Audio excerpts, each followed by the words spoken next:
Welcome to the Snowday session. I'm Emily Dillon. I'm a senior manager of product marketing here at Snowflake, and I'm excited to be joined by two of my product colleagues, Eduardo Laureano, the principal PM focused on app platform, and Philip Coletti, senior PM focused on Unistore.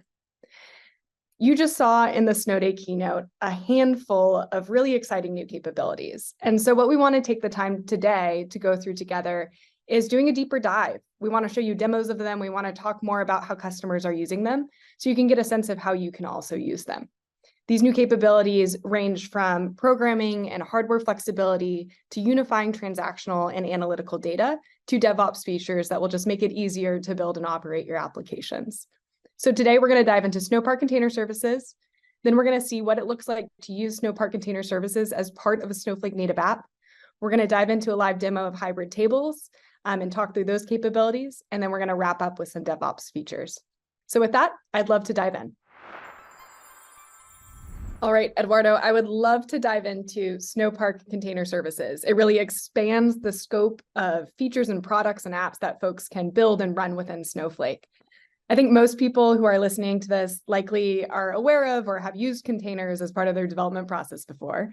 So I would love to dive specifically into Snowpark Container Services.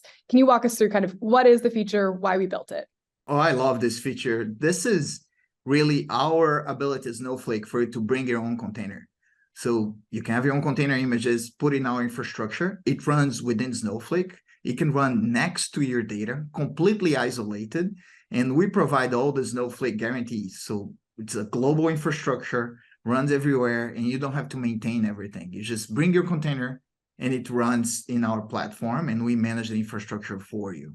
That's really powerful. And I mean, I think we're already seeing folks use it for everything from, ML training in Snowflake to custom front ends like folks saw in the keynote, to large language models in Snowflake. The opportunity is really endless there.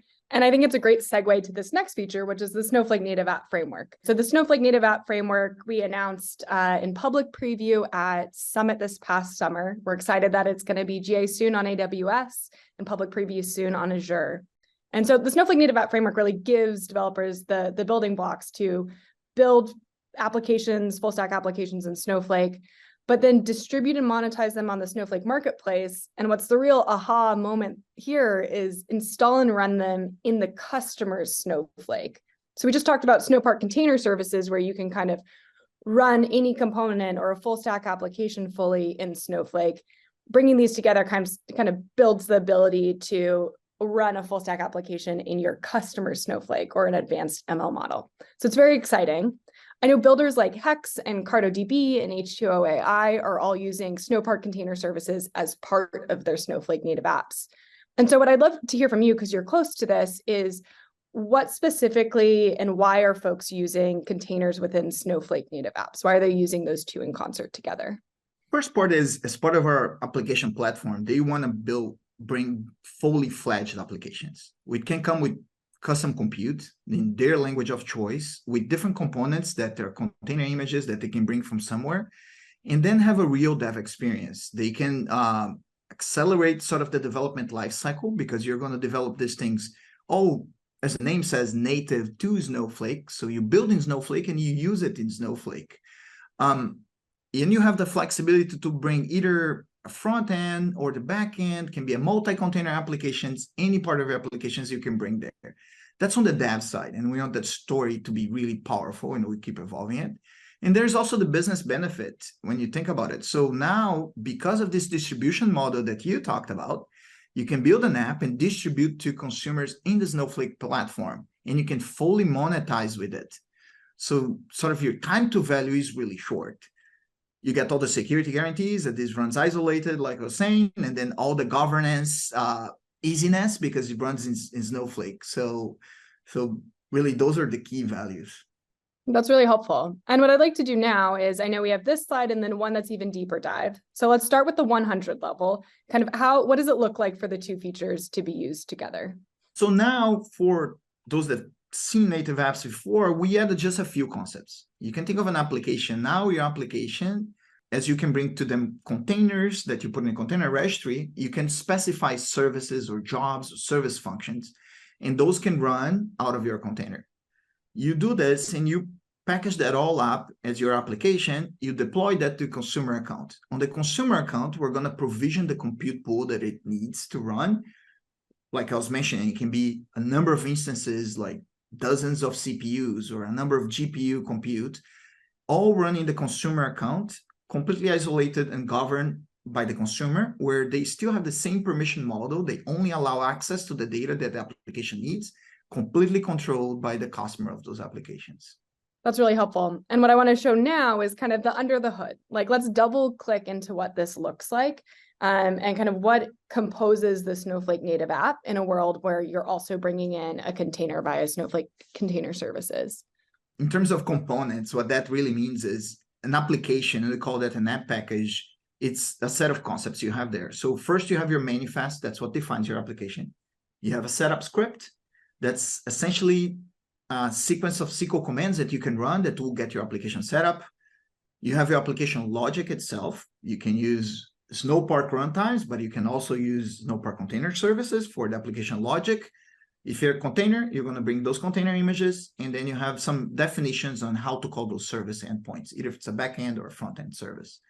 Now, that's on the provider side, and then when you package that up, then this is going to be sort of materialized in the consumer account in terms of views and store procs and custom functions called UDFs, and they'll have access to that image repository next to the consumer account, and you're going to instantiate those services and jobs in the dedicated compute pool, as I explained before. So those are like how these concepts become real, if you will. That's helpful. I mean, what to me is so powerful about this, and from speaking with, early builders and folks who are building today, is this moment where they realize that they can kind of deliver their app into the customer's account in a way that still protects their code. So, the container is running within the customer's account, but they can't inspect it, for instance, or, the app might be running in the customer's account, but the consumer themselves can't actually inspect the code of the provider. Like, that kind of barrier and security for the provider, I think, both gives them confidence in delivering apps in this way, but the flip side of it for consumers, they feel much more comfortable of bringing these services into where their data is already running, because now they don't need to send it out or create silos by using external different services and applications. And I love how you talk about security, because what we also do is, before all these applications with containers go to provider accounts, we do a full security analysis on it. Mm-hmm. And we ensure that Snowflake has verified those before we even made them available to you. So extra security bonus there too. We love that. So I think this is enough of slides. Let's get into a demo. I know you pulled something together to kind of show this architecture diagram in action. So let's switch over to that. So I want to show you this demo to solve an actual problem that we can have out there that will require one of these native apps with Snowpark Container Services. Imagine if you're an airline, and airlines receive tons of customer calls, and those calls get turned to a log, but the volume is so high, it's hard to make sense out of it. So what about if I find an app that can help me solve that? And there's one native app for that. Now, before I even start using this native app, for you to use an app, you need to give permission to use your data, and the app can only use the data that you explicitly allow access to. So right here, I'm going to allow access to the transcripts so the app can make sense out of that data. Once I do that, now this app can work. The app itself is going to go to hundreds of thousands of customer support call logs and make sense out of it and give a satisfaction index. What I can do is I can go into a specific day that might have more DSAT customers to really look at the satisfaction score and understand which actions I could take. So I could train my whole support team on it. Now that we got the result of those customer calls from that given day, I can go and dig in a particular call. The UI flags to me here, by the way, this UI was built to Streamlit, super easy to build that type of experience on it. And I can pick that particular call and go and summarize it and see what it is about. What it's doing, it's really running LLM model, a llama model, to process on top of my data to extract what's relevant from a call so I can act on it. Now, that's the UI, and I want to show you a few things just to prove that this is really working. Because I talked about the LLM running and the container services and all of that. I want to show how this materializes really into the customer's account. So I'm logging into the customer's account. Now I'm going to run a few queries. First, I'm going to show the services.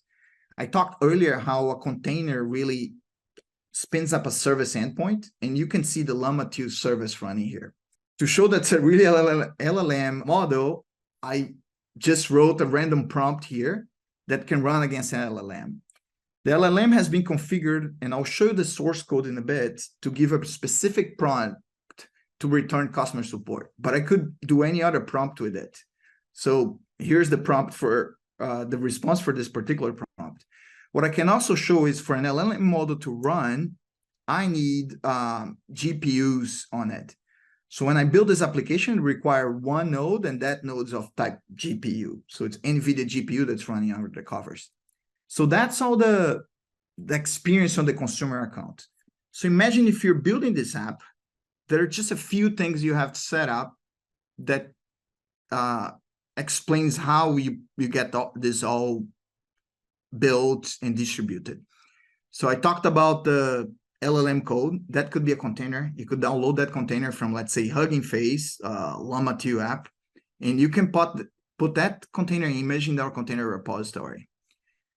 Now, what we did, you saw that this application has also a front end that also runs in a different image, which is a simple Python Flask app, and has an endpoint, so we can call the front end of this application.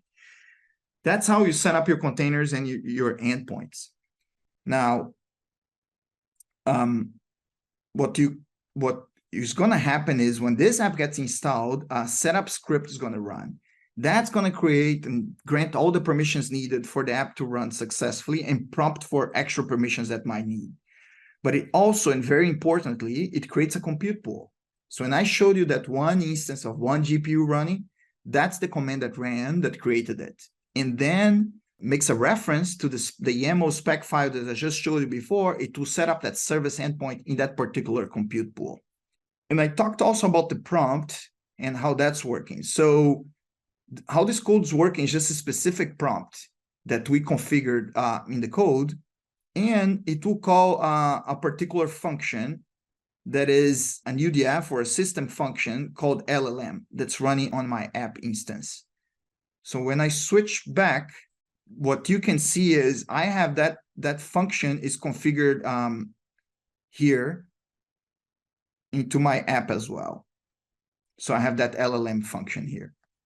To recap what you saw, we brought a public container image, put in a container registry that's inside of Snowflake, set up a service endpoint that can run against that container. We configured a UDF function, which is the one you see right here, this LLM function, and we call that from a Python Flask app also running a container. So when you put all those things together, you can build really powerful applications in the Snowflake secure and distributed managed infrastructure. And now that you've created this app, you can now leverage the range of all the Snowflake customers by simply publishing your application as a public listing in the marketplace. Once you publish, it comes here to the marketplace area, and you can customize what it looks like for your app. You can customize your listing, so it has the details that you need. So we could make that airline customer service app come right here. And here in your listings, you can configure your own custom business model that makes sense for your business and even get a free trial.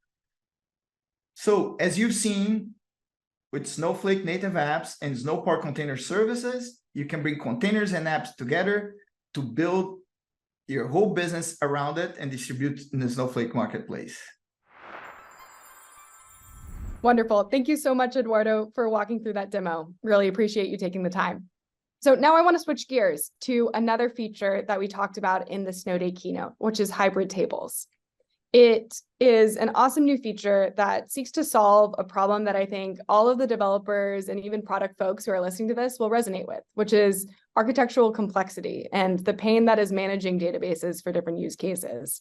So would love to start out with a really basic question, Philip, which is, what are hybrid tables?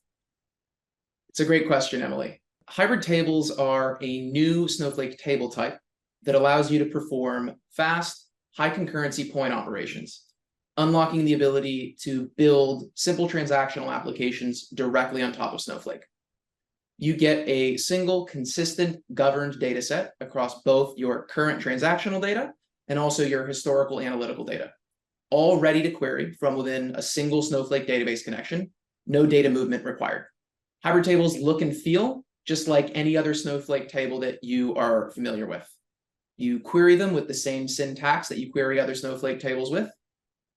Hybrid tables, though, add some new powerful features like primary keys, unique constraints, foreign key referential integrity constraints, and also secondary indexes for accelerated lookups.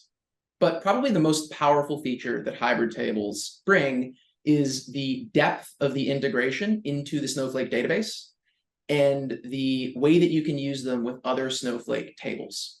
So you can execute atomic transactions across a hybrid table and a standard table, and you can execute efficient joins across multiple Snowflake table types, including hybrid tables, all natively within Snowflake's query engine. That's great.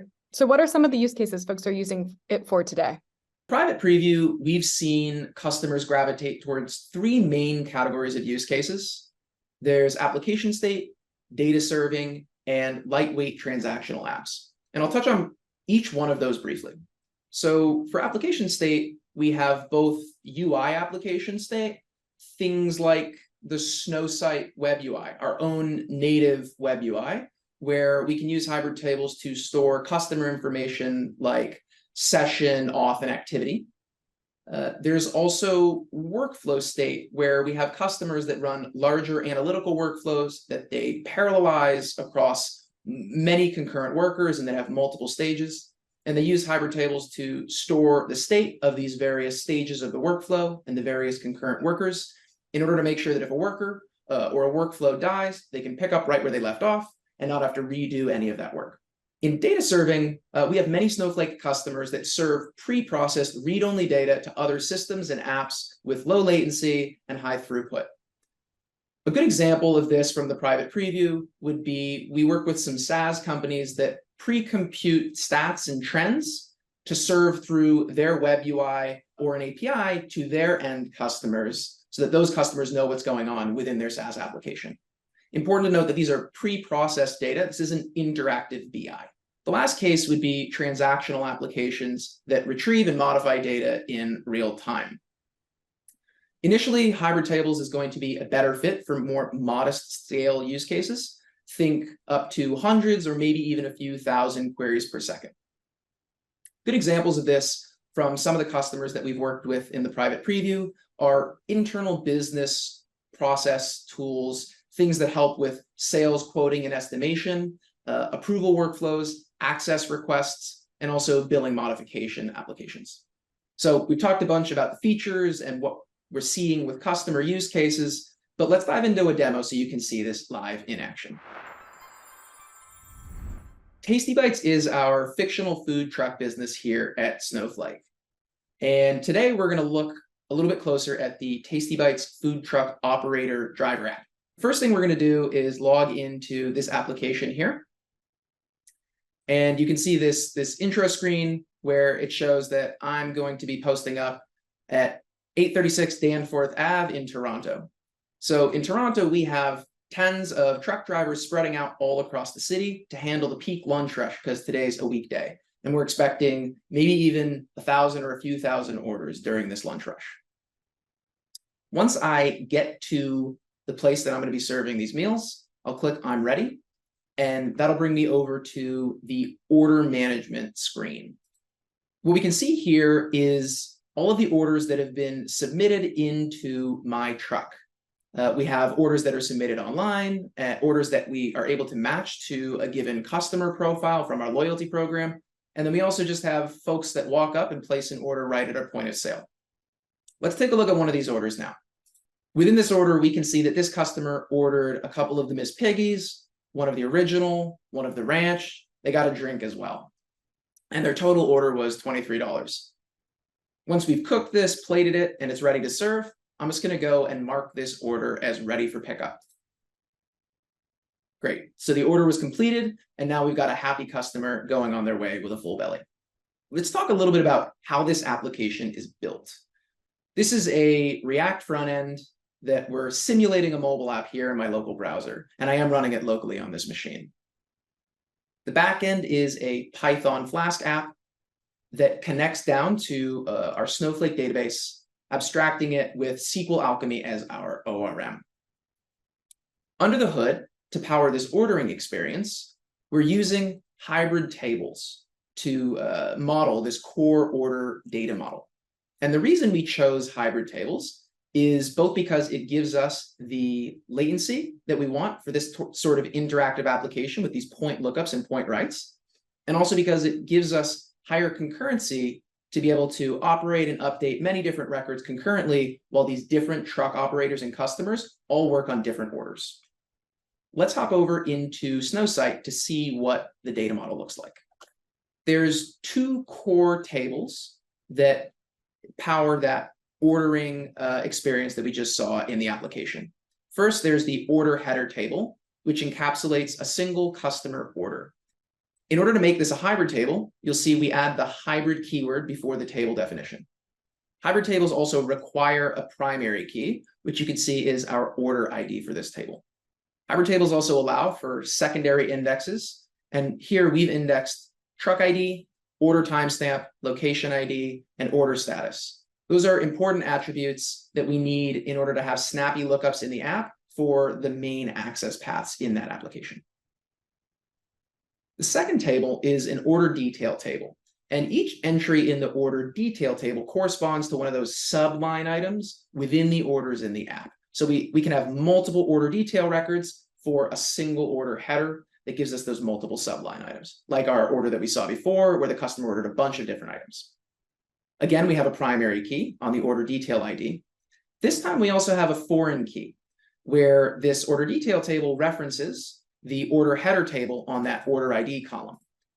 And hybrid tables will enforce that foreign key relationship with referential integrity constraints to make sure that our order details are always matched up to real valid order header records. Let's show this in practice by jumping over into a worksheet. So let's imagine now that rather than the food truck that we were just looking at, I'm a customer and I want to submit an order to a different truck, truck number 2. So I'll go ahead and submit this order here, and you'll see that that goes in just fine. Now let's submit the corresponding order detail record, which is the subline item for that order. Just to demonstrate foreign keys, I'm actually going to change this so you can see that if I try to insert a record with an invalid order ID into the order table, or the order detail table rather, that's not going to work. At the bottom here, you can see we violated the foreign key constraint. But now if I flip this back to a 2, so it matches the primary key of the order record, and this is inserted just fine. So that's foreign keys in action. Now let's look at this through the eyes of the food truck operator. Imagine I've gotten this order and now I want to process it and get it to our customers. And I'm going to use this as an opportunity to touch on row locking, which is a really key capability that hybrid tables bring to Snowflake. I'm going to open a transaction, and then I'll go and update the status of this record from in the queue to completed. And let's pause here before we commit this transaction. We have an open transaction. We have updated this record, which means that we currently hold a lock on this particular row in the order header table. And until we commit it or roll back the transaction, we will still hold that lock. But because it's a hybrid table, we're just locking that one row, none of the other rows in the table. If we switch back to the front end app, you can see that, let's take a look at some other order. Again, I just locked a different order for truck number 2. Let's take a look at this order for truck number 81. I'm able to pull up this order just fine. We can see they've ordered the ranch and they also have some drinks. And we can fulfill this order, mark it as completed, and that'll get pushed straight down to the database, no problem. Again, I'm able to act on that record because of the row locking capabilities of hybrid table. And now if I hop back into Snowsight one more time, I can go ahead and commit this transaction and update this other order as well. Let's take a second and talk about what we've just seen. So we logged into the Tasty Bites truck driver app, and we saw the orders coming in during the lunch rush. We were able to look at individual orders and update those orders as our chefs cook the food. We looked at the underlying data model for this application, which is built on hybrid tables down in Snowflake, leveraging primary keys, foreign keys, and secondary indexes in order to ensure data integrity and make sure that our point lookups and point writes are snappy. Lastly, we demonstrated how row locking works with hybrid tables and how that allows us to achieve high concurrency so we can handle that peak lunch rush without running into any sort of lock contention that would gum up the workload. So this is hybrid tables in action, delivering for a lightweight transactional application use case. I'm really excited to see all the creative ways that our Snowflake customers put this new foundational capability to use to simplify their data architectures. If you're interested in learning more about hybrid tables, be sure to check out our build session coming in December, where we'll dive more into this app through the eyes of a builder. And also feel free to check out our Unistore workload page on the Snowflake website. Great. Thank you so much, Philip. That was an awesome demo. So to close out, want to do a little bit of a rapid fire round on a handful of new DevOps capabilities that we recently announced and talked about at the keynote. So to start off, let's talk Git integration and CLI. Eduardo, can you share more about these two features? Our Git integration is our source code integration at Git, as you know, with Snowpark and Streamlit apps.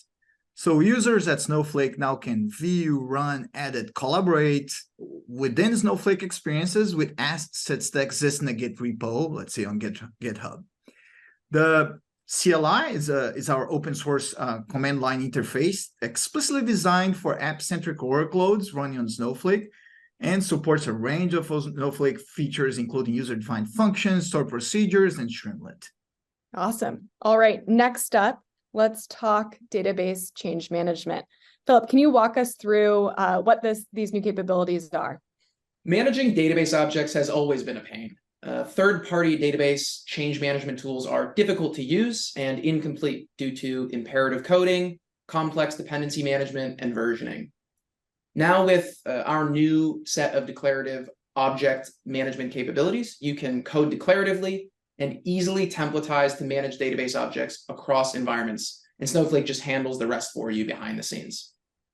So for example, you can execute a SQL script in a file directly from a Git repo, VS Code, or a Snowflake Native App using execute immediate from whatever your files are and a Git integration. Awesome. All right. And lastly, still going to throw it at you, Philip. Can you share more about event tables? Event tables are awesome. They help developers explore logs from inside and outside of Snowflake for troubleshooting. With event tables, developers can instrument logs and traces from their UDFs, UDTFs, stored procs, Snowflake Native Apps, and Snowpark Container Services as well. So I'm sure Eduardo's a fan. These are GA, so you can start using them now. And we're really excited for customers to get their hands on event tables. Awesome. Well, thank you both for joining us. Really appreciate you walking through all of these new features, demoing them. There's so much for folks to get their hands on and start building with. And to everyone who tuned in, thank you to you as well. 2 calls to action. 1, don't leave this fun Snowday virtual world. We recommend heading over to the Snowflake for AI ML session. There's some really interesting announcements that are relevant for anyone who is also building applications on Snowflake. And the other plug here is to join us for Build. It's our annual developer conference. It'll be in December, and that's where you'll get to dive in deeper into these announcements with other technical experts, engineers, and you'll get to put your hands on the new capabilities as well in hands-on labs. All right, thank you all, and have a good one.